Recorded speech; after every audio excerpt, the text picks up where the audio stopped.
Hello everyone, welcome to Quest IAS Academy. So today we are going to start a lecture on John Locke. So as a thinker, John Locke is popularly known as father of freedom and father of liberalism. Whatever stuffs that we see in the world of liberalism, like freedom of speech, right to life and all, theory of natural rights, they all draw inspiration from John Locke. Even the human rights activists, for them, John Locke is the first point of philosophy. So let us see the context, circumstances, and under what situation he has given his philosophy.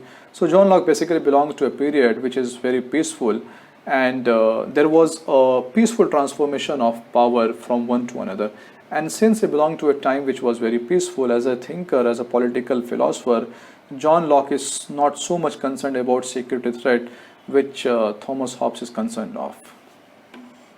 So John Locke starts his philosophy with a picture of a state of nature, and let us draw a comparison between John Locke and Thomas Hobbes. So Thomas Hobbes has given a very negative picture of a state of nature.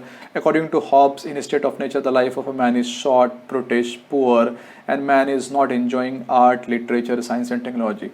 But according to John Locke, the state of nature is a life of bliss, and the man is enjoying the real freedom. But in a state of nature, there is no executive, no judiciary, no legislature, and the power is concentrated in the hand of one man only. And so only for administrative convenience and not out of necessity, man wants to change the status from a state of nature to some better system.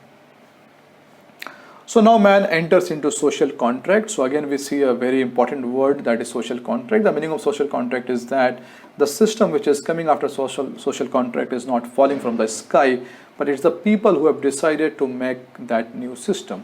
So after entering into social contract, the people, they make a state which is a liberal state.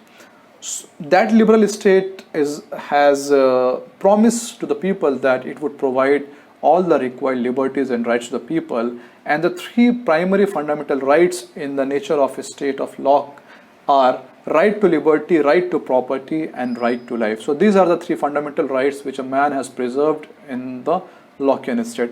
Out of these three rights, the right of property has the space of hierarchy at higher position in comparison to right to liberty and right to life, because according to John Locke, a man has no meaning of life and liberty if he is not having property. So from here we see that he has aggressively supported, aggressively defended the right to have property. So let me sum up. John Locke is a father of liberalism. He starts with a positive picture of a state of nature, and he believes in the theory of social contract, and in his system the people are enjoying the three major rights, and more importantly the right to property. Thank you.